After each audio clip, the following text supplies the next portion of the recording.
Paix et réconciliation, il faut y aller vite. La commune de Dieu-Corée dans le cercle de Gundam prend le devant en initiant un dialogue direct entre les différentes communautés. Chefs de village et chefs de fraction se parlent.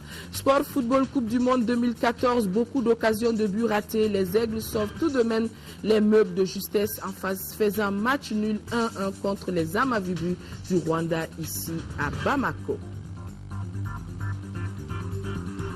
Nous sommes dimanche 9 juin. Mesdames et messieurs, bonsoir et bienvenue dans cette édition. 1,5 milliard de francs CFA, c'est le budget prévu par ONU Femmes en faveur des femmes de notre pays. Le tiers de ce montant permettra aux ONG de Gao d'appuyer la relance économique de cette région. Madame le ministre de la Famille, de la Promotion de la Femme et de l'Enfant, en visite dans la cité des Askia, a consacré d'importantes activités dans ce sens avant de rencontrer la presse, la jeunesse et les associations féminines sur les grandes difficultés de la région. Daouda Zoumana Traoré depuis Gao. Porter assistance aux femmes et filles affectées par le conflit est le principal objectif de ce sous-programme de l'ONU Femmes et ses partenaires locaux, dont les ONG GREP, GREFA, EFAD et Taoussa. Il permettra de rehausser leur niveau de participation à la consolidation de la paix dans notre pays et de mettre l'économie régionale sur les rails. Les activités génératrices de revenus concernées sont le petit commerce, le maraîchage, le petit élevage, entre autres. Déjà, plusieurs femmes, par le biais des regroupements des communes de Gao, de Gouzoureï et de Soni Alibert, ont eu des fonds pour leurs activités. L'enveloppe est conséquente car la tâche est énorme. Toutes ces actions ont un budget total de près de 1,5 milliard de francs CFA, dont près du tiers est mis en œuvre directement dans la région de Gao ou au bénéfice des femmes déplacées de Gao.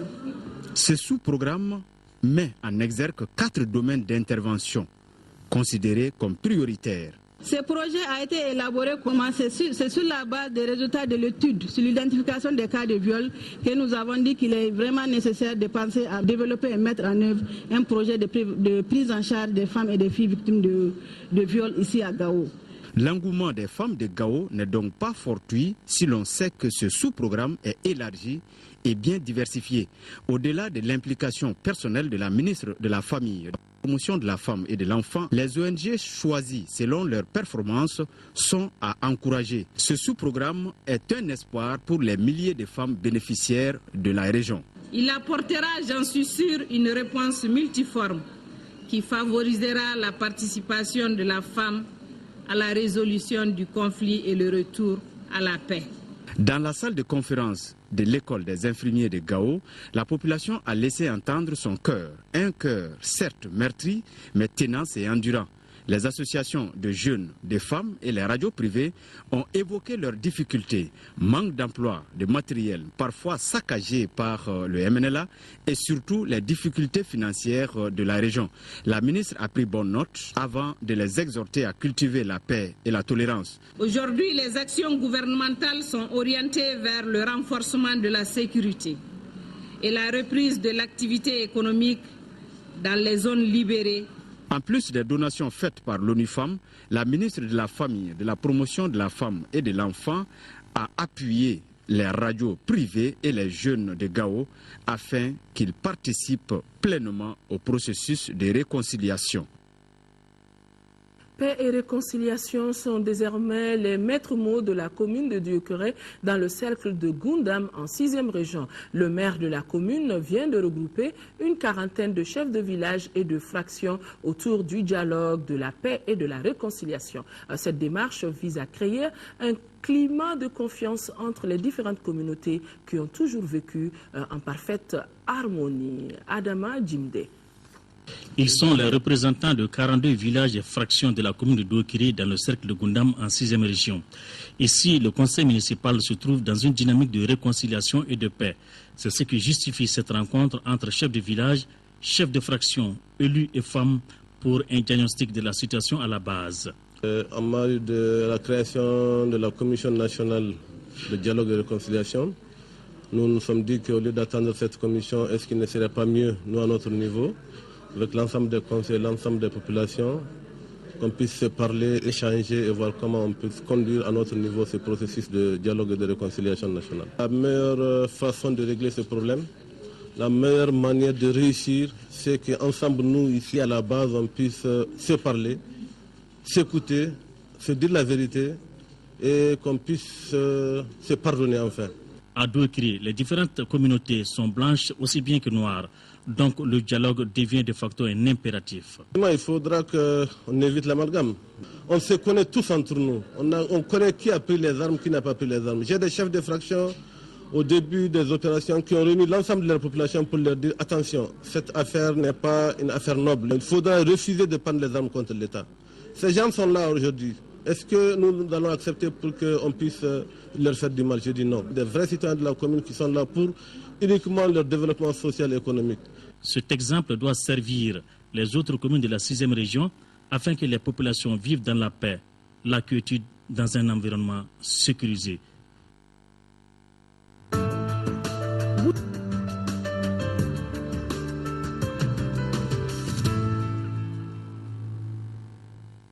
La page élection de ce journal, l'Union pour la République et la démocratie, a désormais son candidat à l'élection présidentielle du 28 juillet prochain. Il s'agit de Soumaïla Cissé. Il a été investi cet après-midi au cours d'une cérémonie solennelle au Palais de la Culture. Le candidat de l'URD propose un programme pour un Mali nouveau, lequel prend en compte tous les secteurs de développement de notre pays, tels l'éducation, l'emploi, la santé et la sécurité. Bourama Traoré était présent. C'est désormais officiel. Soumaïla Cissé est le porte-étendard de l'Union pour la République et la démocratie à l'élection présidentielle du 28 juillet 2013. Il a été investi ce dimanche au cours d'une cérémonie solennelle. Le candidat de l'URD s'est dit confiant et conscient de l'énormité du défi à relever.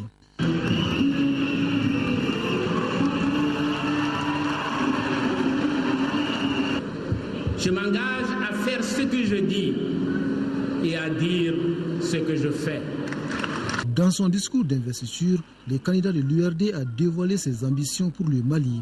Il promet d'élaborer un plan d'urgence de relance économique à travers un programme pour un Mali nouveau. Soumaïla Cissé s'engage également à améliorer le pouvoir d'achat des Maliens et à revaloriser la fonction enseignante. Nous devons agir tôt, nous devons agir vite pour créer des emplois, refonder l'école malienne, restaurer le système sanitaire et jeter les bases de nouvelles croissances garantissant l'égalité des chances pour tous. Nous devons le faire avec une plus grande rigueur morale, une plus grande éthique politique, une plus grande exigence d'exemplarité des élites dirigeantes et lutter résolument contre la corruption et l'impunité. Le candidat du parti de la poignée des mains entend aussi bâtir une armée forte, professionnelle et républicaine, car ici, on est convaincu que sans sécurité, tout effort de développement est voué à l'échec. Je propose par le biais d'une loi de programmation militaire de mettre en place un plan visant à mettre nos forces de défense et de sécurité dans les conditions d'opération et d'équipement répondant aux standards internationaux. Le candidat ainsi investi va battre la campagne électorale sous le slogan « Le Mali, notre fierté ». Auparavant, la 6e conférence nationale avait regroupé les militants et cadres du parti. Une conférence au cours de laquelle la commission d'investiture avait entériné la candidature de Soumaïla Cissé à l'élection présidentielle de juillet prochain. Meeting de lancement du parti Alliance pour la solidarité au Mali, ASMA, Convergence des forces patriotiques, CFP. Le président de la formation politique estime que la situation du pays peut changer. Pour Soumeylou Boubei Meiga, la relève des défis passe par la restauration de l'intégrité territoriale et la souveraineté de l'État. Le meeting a été marqué par les messages de soutien de plusieurs personnalités et des partis amis. La mobilisation, c'était au Centre international de conférence de Bamako. Moïse Traoré. Il nous revient de créer les conditions idoines pour rendre possibles les changements nécessaires. L'appel marque le meeting de lancement du parti Alliance pour la solidarité au Mali, Convergence des forces patriotiques, ASMA-CFP. Tant que l'État malien, dans toute sa plénitude, n'est pas à Kidal, la souveraineté de l'État n'est pas à Chili. Il se trouve que, par différents artifices, le MNLA continue d'être une épine dans le pied de tout le monde, alors qu'il n'a plus de revendications. Nous devons faire la promotion d'un processus politique pour refonder, dans le cadre d'un État unitaire, la gouvernance dans les régions du Nord. Plusieurs personnalités sont venues soutenir la formation politique créée le 19 mai dernier. Parmi les partis, on peut citer le RDM, l'UDD et l'UFP, d'éventuels partenaires qui conviennent que la reconstitution du tissu social est une condition fondamentale. Nous devons promouvoir la paix, la sécurité, la justice sociale, le dialogue et la cohésion entre toutes les composantes de notre société, et restaurer la confiance dans la puissance publique et apporter des réponses tangibles à la profonde aspiration au changement, voire même à la rupture qui traverse l'ensemble du corps social. Parce que malheureusement, la plupart des causes qui nous ont conduits au 22 mars sont malheureusement intactes. Outre l'intérieur du pays, les délégués du parti sont venus de la sous-région, du Ghana, des États-Unis et de France. Dans Bakhara, on dit que Alama Adama al-Asma, que Dieu a enseigné à Adam le nom des choses. Asma signifie le nom. Quel nom? C'est à vous de lui donner. Mais ce jour-là, lorsque l'on a créé l'homme, le nom c'était le savoir. Véritable représentation d'un maillage national, l'ancienne association a su agrémenter le meeting avec une pléiade d'artistes de nos différentes régions. La réduction des inégalités, le développement des infrastructures, le progrès économique, social, sans oublier une meilleure gestion des institutions, autant d'éléments contenus dans le projet société que propose la Convergence pour le développement du Mali, CODEM, un projet de société à l'ordre du jour d'une rencontre nationale ouverte ici à Bamako. Rencontre suivie par notre reporter Adama Kodjo. Le projet de société du parti Convergence pour le développement du Mali, CODEM, fait le panorama des difficultés auxquelles le pays est confronté. Le document de 27 pages met l'accent sur la défense et la sécurité du territoire pour un Mali indivisible et de paix. Pour atteindre cet objectif, la bonne gouvernance est ici privilégiée. Le projet donne la priorité à la lutte contre la corruption et la délinquance financière. Sur le plan social, le document propose la réduction des inégalités. Pour ce faire, le projet se focalise sur l'éducation de qualité, la santé et la lutte contre le chômage. L'économie et le développement des infrastructures sont pris en compte par le projet. Dans ce domaine, il s'agit de promouvoir l'investissement et le développement de l'économie rurale. Investissement qui prend en compte l'environnement et l'assainissement. La gestion domaniale, foncière et de l'habitat ne sont pas occultées, tout comme le transport, les nouvelles technologies de l'information et des communications, ainsi que les secteurs de la culture, de l'habitat et du tourisme.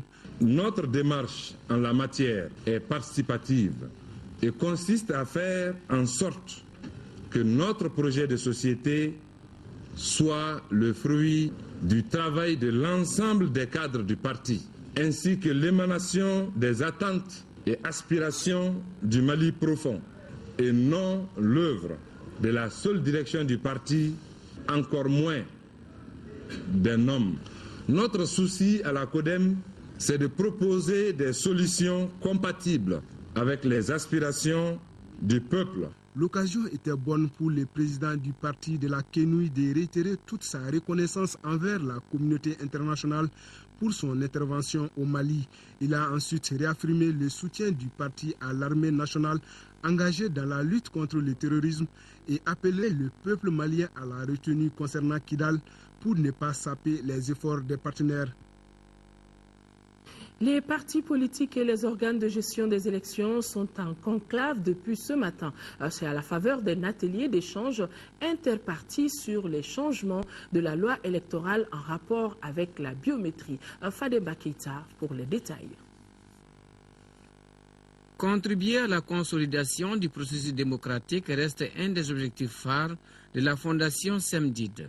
Avec la biométrie, nous avons la photo de l'électeur qu'il verra sur la feuille d'émargement.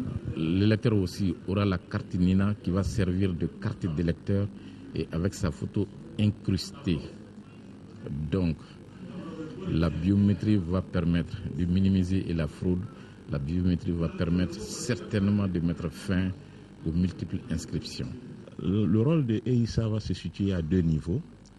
Le premier niveau, c'est la médiation électorale dans le processus électoral malien. Le deuxième niveau, c'est le renforcement du cadre de concertation entre les organes de gestion des élections et les partis politiques. C'est dans cette optique que se tient cet atelier interparti sur les changements de la loi électorale en rapport avec la biométrie. Il se présente comme un cadre idéal de renforcement des capacités des partis politiques sur la question de la biométrie.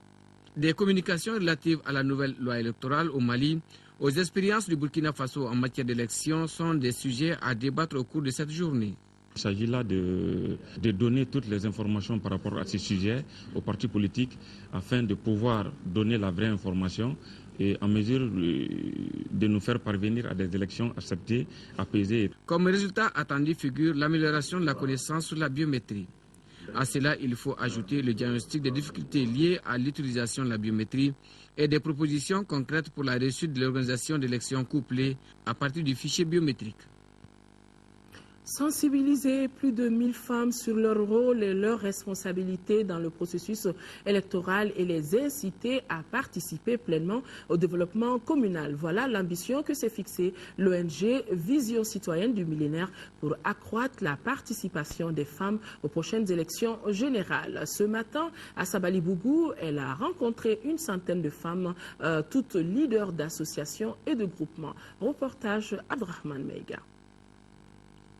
La réussite d'une élection juste et transparente dépend en grande partie de son organisation matérielle, mais aussi et surtout de la grande mobilisation des citoyens à la base. Tel semble être le message fort compris par l'ONG Vision citoyenne du millénaire en organisant le présent cadre de concertation. Cadre qui regroupe plus d'une centaine de femmes composées essentiellement de leaders d'associations et de groupements de femmes de Sabalébou en commune 5 du district de Bamako. Ensemble, ces femmes ont, à travers des débats, échangé sur plusieurs sujets, notamment le rôle de la femme dans la vie associative et politique, le leadership féminin et le développement local. Vraiment, moi, je suis très contente de cette conférence-là. Ça va éveiller les femmes, puisque beaucoup de femmes ont envie d'être dans la politique ou bien être femmes leaders, mais ils ont le complexe de parler devant les gens. Actualité oblige, ce cadre de concertation a également été l'occasion pour ces leaders d'associations de faire une vue d'ensemble sur l'importance de la participation des femmes au processus électoral et la gestion d'activités génératrices de revenus. Autant de concepts sans lesquels l'autonomisation et la participation des femmes dans les instances de prise de décision n'auront pas de suite favorable. Il faudrait que les femmes elles-mêmes soient conscientes de la valeur de chacune des femmes et de la capacité d'une femme plus que d'une autre pour diriger. Dans la poursuite de ses ambitions, l'ONG Vision citoyenne du millénaire poursuivra ce genre d'action dans tous les quartiers de la commune 5 du district de Bamako. L'ONG ambitionne de renforcer les capacités de plus de 1200 femmes afin d'apporter leur contribution à l'essor économique et social de notre pays. Ce communiqué du gouverneur du district de Bamako qui convie en réunion les représentants de l'ensemble des partis politiques du district de Bamako demain lundi 10 juin à partir de 10 h dans la salle de conférence du gouvernorat du district. La réunion portera essentiellement sur des échanges relatifs aux dispositions prises et celles en cours dans le cadre d'une bonne organisation des élections dans le district de Bamako.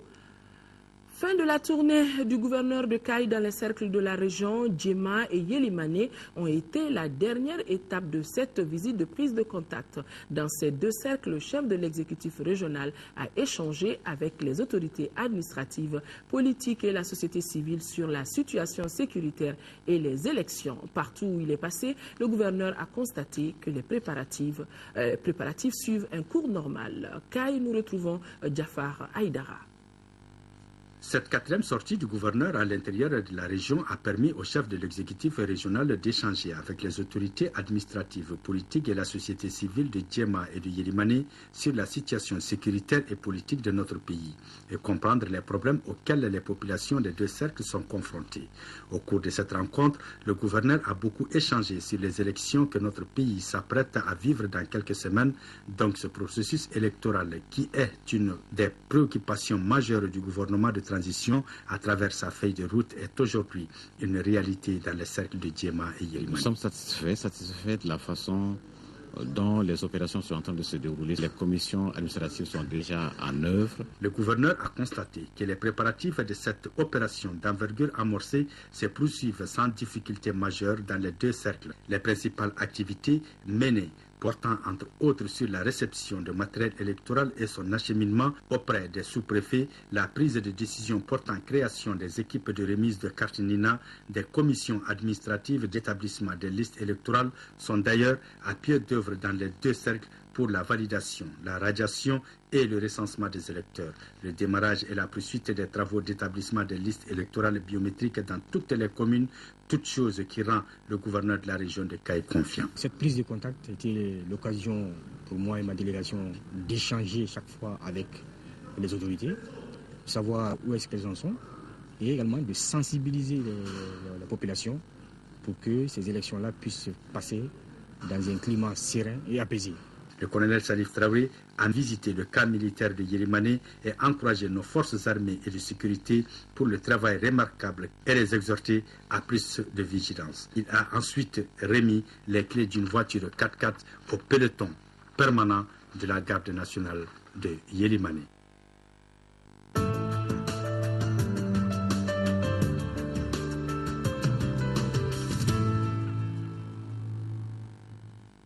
Ouverture ici à Bamako à l'hôtel Colibri de la conférence sous-régionale sur la lutte contre l'esclavage en Afrique de l'Ouest.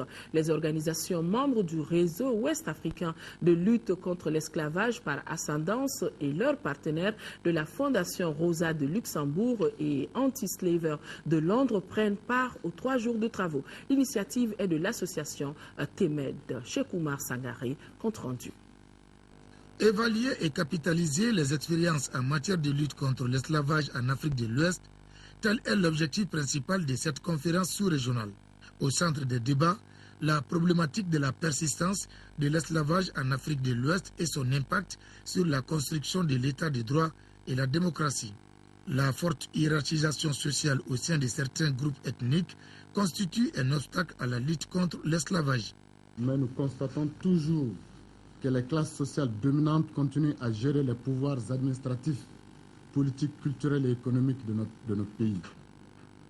Elles exercent leur influence sur tous les secteurs et préservent des privilèges hérités, mais non mérités. Durant 3 jours, les participants feront l'état des lieux de l'esclavage au Mali, au Niger et en Mauritanie. Ils vont aussi élaborer une stratégie commune pour l'éradication de cette pratique qui bafoue les droits humains. Le Mali a souscrit, depuis les premières heures de son indépendance, à la Déclaration universelle des droits de l'homme, ainsi qu'à tous les traités relatifs à la lutte contre l'esclavage. Pour ce qui nous concerne, je puis tout simplement vous assurer que mon département restera une épaule ferme sur laquelle vous pourrez toujours prendre appui, tant le combat que vous menez est noble. Le réseau ouest-africain de lutte contre l'esclavage par ascendance a vu le jour en 2007 ici à Bamako. Il regroupe l'association Temed et Gari du Mali, SOS Esclavage de la Mauritanie et autres Timidria du Niger qui participent à cette rencontre. L'intégrité territoriale du Mali, la libération immédiate et sans condition de Kidal, c'est le thème d'une conférence de presse organisée par le Paris pour une nouvelle Afrique panafrique. L'objectif de cette conférence était d'informer l'opinion nationale et internationale sur la position de l'association concernant l'intégrité territoriale du Mali. Moussokura à Konaté.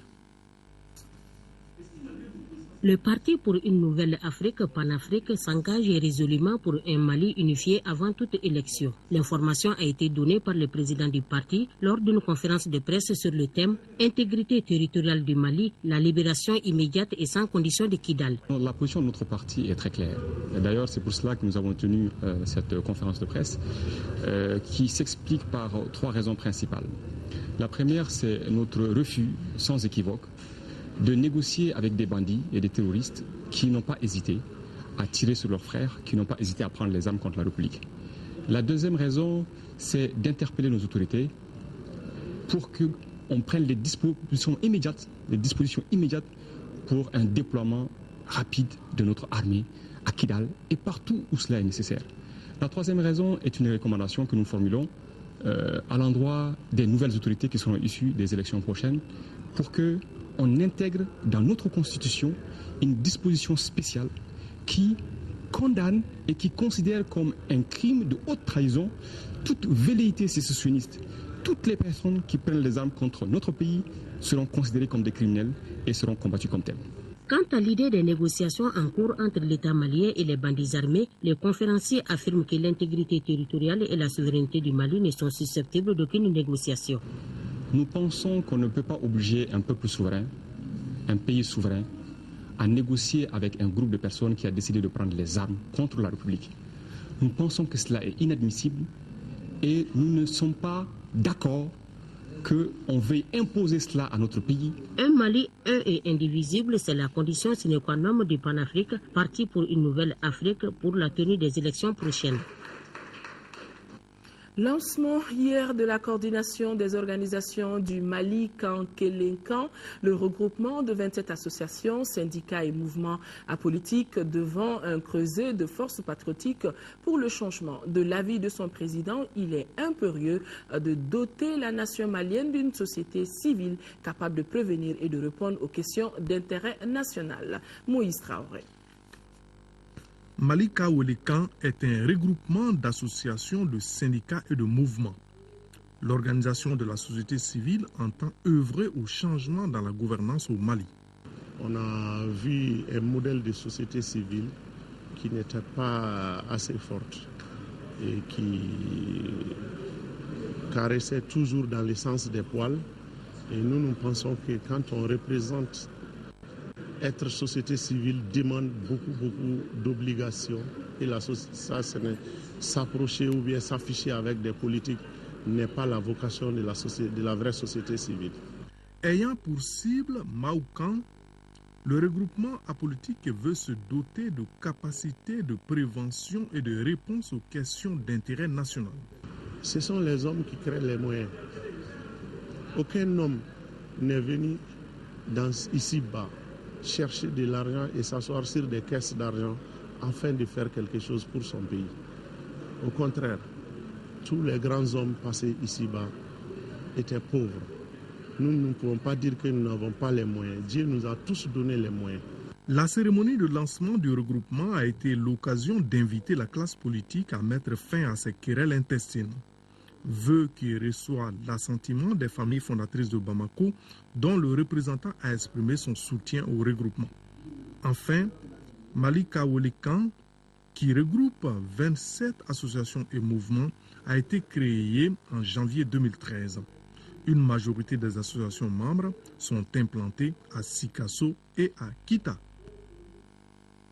Les questions environnementales étaient au menu d'une conférence de presse animée par le réseau Climat. Il s'agissait de faire la promotion du pacte environnemental, un document qui œuvre à mettre l'environnement au centre des préoccupations des gouvernants pour assurer un développement durable de notre pays. Youssouf Diakité, reportage. Aucun développement durable ne pourra se réaliser sans une prise en compte réelle des changements et contraintes climatiques. Conscient de cet état des faits, le réseau Climat a élaboré un document appelé Pacte environnemental. Ce document est basé sur les axes d'orientation de la société civile pour un développement durable. Il s'agit d'un contrat moral entre les gouvernants et le peuple. Il est important pour nous, Réseau Climat, qui représente à peu près une centaine d'ONG et associations, et vraiment de proposer, c'est-à-dire à l'ensemble des décideurs politiques, qu'ils souhaitent briller la magistrature suprême de notre pays. Donc vraiment de les amener à signer un engagement moral entre eux et le peuple malien par rapport à la place, c'est-à-dire du développement inclusif. Donc, et aussi à créer un débat politique autour de l'environnement.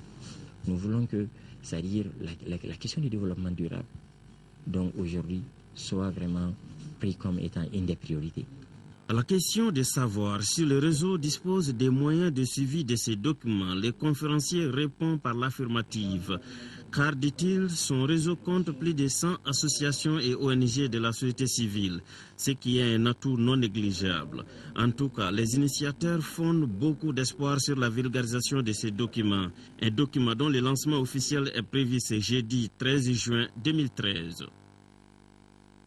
Avec Youssouf Diakité qui a suivi aussi la cérémonie de lancement par l'organisation des jeunes reporters du Mali, le lancement donc de la 2e édition du concours Talent de presse.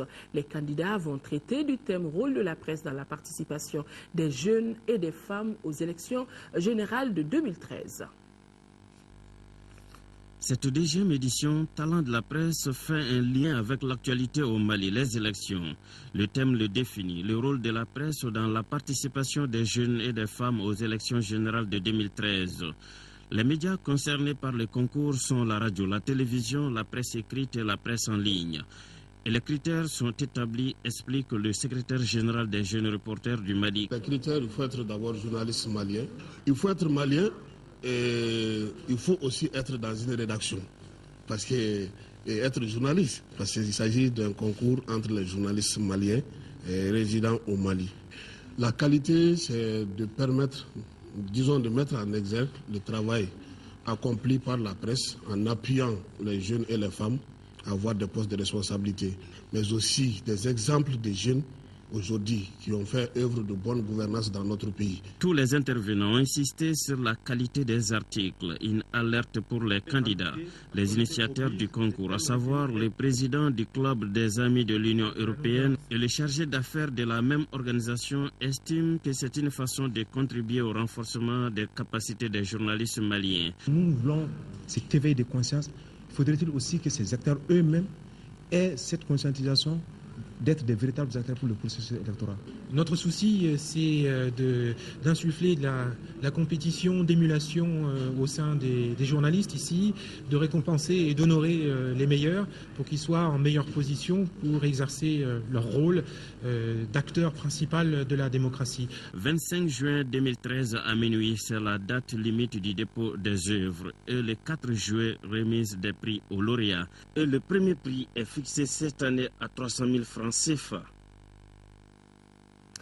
Le ministre de la Jeunesse et des Sports, Hamey Founé Mahalmadan, a assisté le week-end dernier à Dakar à la cérémonie de remise de diplôme aux étudiants de la 15e promotion de l'Institut du Sahel, dont il était l'invité d'honneur. La cérémonie était présidée par le ministre sénégalais de l'Enseignement supérieur et de la Recherche scientifique, qui représentait le Premier ministre Abdoul Mbaye. De Dakar, nous retrouvons la correspondance de Souleymane Kantara à Sissoko. La cérémonie de remise de diplôme est un moment émouvant, inoubliable et solennel dans la vie d'un étudiant. Le diplôme est le fruit de la consécration de Dieu de labeur, d'ambition et de volonté. L'Institut du Sahel a célébré samedi dernier le 15e anniversaire de sa création et la sortie de la 15e promotion de l'Institut du Sahel. Satisfaction du président de l'Institut, le professeur El Hadj Sall, qui s'est réjoui de la présence du ministre Hamey Founé Mahalmadan, invité d'honneur, une présence qui constitue un honneur et un encouragement pour son institution. L'Institut du Sahel, c'est 15 ans de formation au service des étudiants africains avec plus d'une vingtaine de nationalités. Un point pour l'intégration africaine des étudiants qui sont encadrés par d'éminents professeurs. Le président de l'amicale des étudiants de l'Institut dira que malgré les difficultés, l'Afrique est le continent de l'espoir.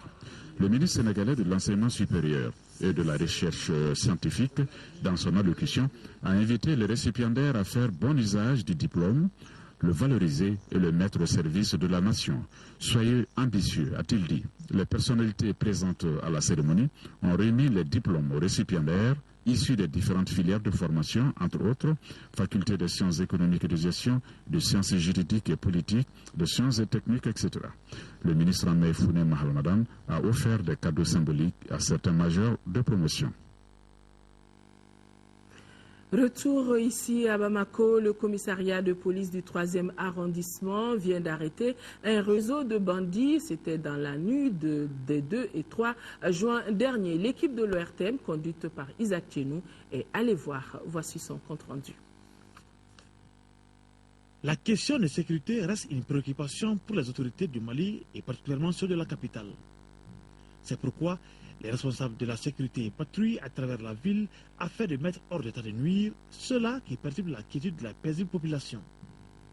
Dans le but de faire régner la sécurité, le commissariat du 3e arrondissement, dans sa mission, a démantelé un réseau de malfrats qu'il a mis aux arrêts. Nous avons mis la main sur des bandits de grands chemins qui évoluent depuis un certain temps dans les zones communes 1-2. Ils s'adonnent aux passants avec des armes, ils les dépossèdent de leurs engins à 2 roues et souvent les violentent parce qu'ils tirent sur eux. Il a été découvert des uniformes militaires, une paire de rangers, se présenter comme étant des militaires et brigander, sinon agresser les gens. Et on va faire croire que c'est des militaires qui sont en train d'évoluer alors qu'ils n'en étaient pour rien. Pour la réussite d'une telle mission, les policiers, aussi bien que tous ceux ayant en charge de la sécurité, ont besoin du soutien de la population. Une complicité au bonheur de tous. Oui, la population a été d'un apport considérable sur la base de renseignements recoupés. Automatiquement, on a pris les dispositions pour d'abord chercher à savoir est-ce que ces renseignements reçus-là sont des renseignements fiables. Lorsque nous nous sommes rendus compte que c'est vraiment des renseignements fiables, nous sommes passés à l'action. Cette dizaine de jeunes sera mise à la disposition de la justice et celle-ci décidera du sort de ces malfrats conformément à la loi. Le film Amour ou Amitié sortira bientôt sur les écrans et pour le faire connaître au grand public, l'équipe de production Onyx Media a organisé une projection en avant-première du film. C'était hier soir au cinéma à Babemba. Il s'agit là du premier film du jeune réalisateur Sékou Doucouré qui a décidé d'apporter sa contribution à l'industrie cinématographique. Ce film, vous allez le voir, parle de l'histoire de deux amis qui tombent amoureux d'une même fille. Amour ou amitié, une projection suivie par notre reporter Mohamed Ould Mamouni. Affluence de grand jour au cinéma Babemba pour la projection en avant-première du film Amour ou Amitié. Ce long métrage qui met en scène des acteurs et actrices maliens relate l'histoire de deux amis, Chris et Frank. Une amitié qui sera plus tard basculée par un coup de foudre de deux amis sur la même fille du nom de Juliette. Chris et Juliette se lanceront dans une histoire d'amour vue d'un mauvais œil par Frank, l'ami jaloux. Celui-ci, par la complicité de la secrétaire de Chris et d'un policier, va trahir l'amoureux de Juliette. Chris passera ensuite des mois sous les verrous.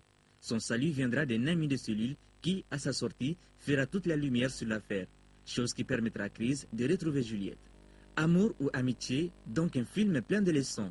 Et parmi le public, chacun a sa petite idée là-dessus.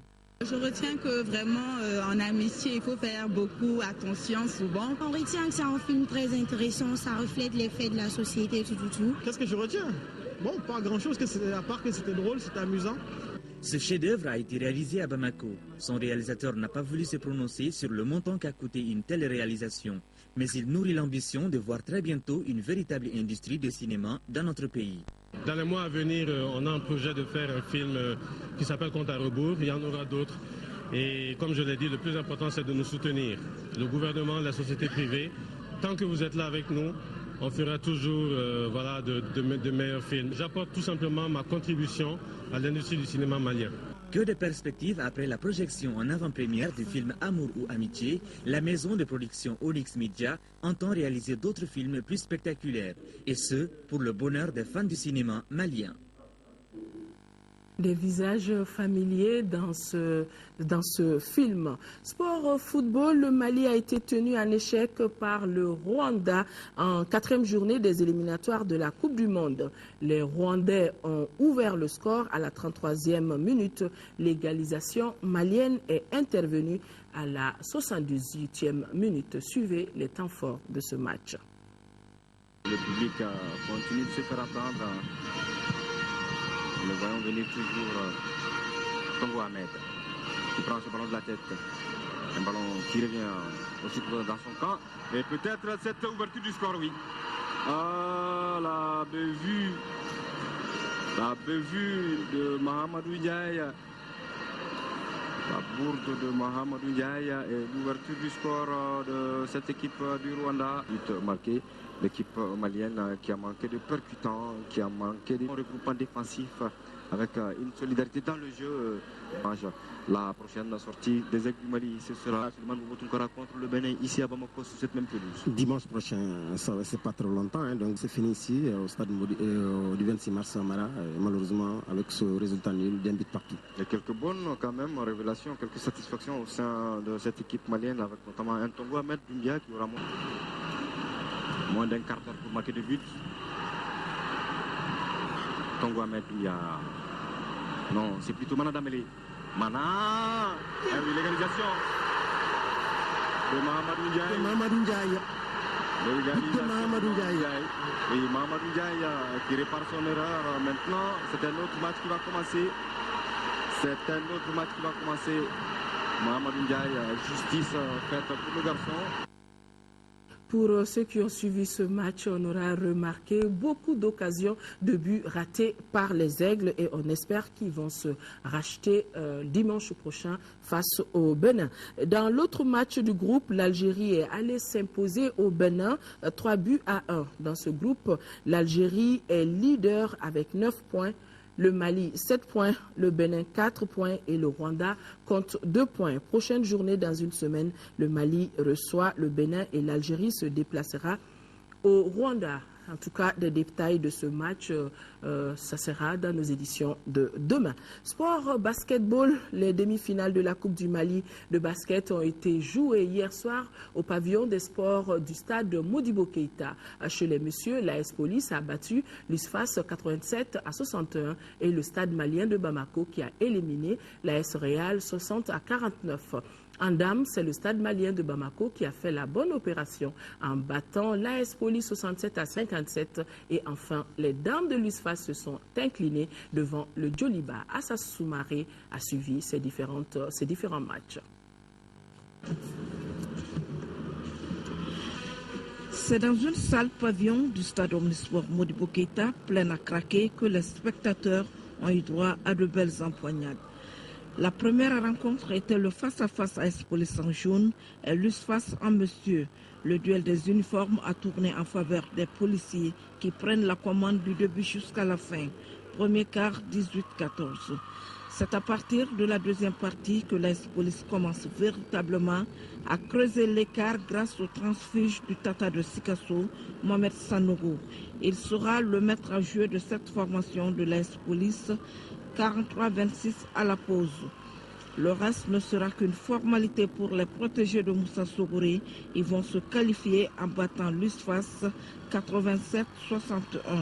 En seconde rencontre, celle des filles, le stade malien de Blanc-Vêtu était opposé à l'AS Police. Si les messieurs de l'AS Police se sont qualifiés par contre, les dames n'ont pas fait la bonne opération. Pourtant, au début du match, les policières font jeu égal avec le stade malien.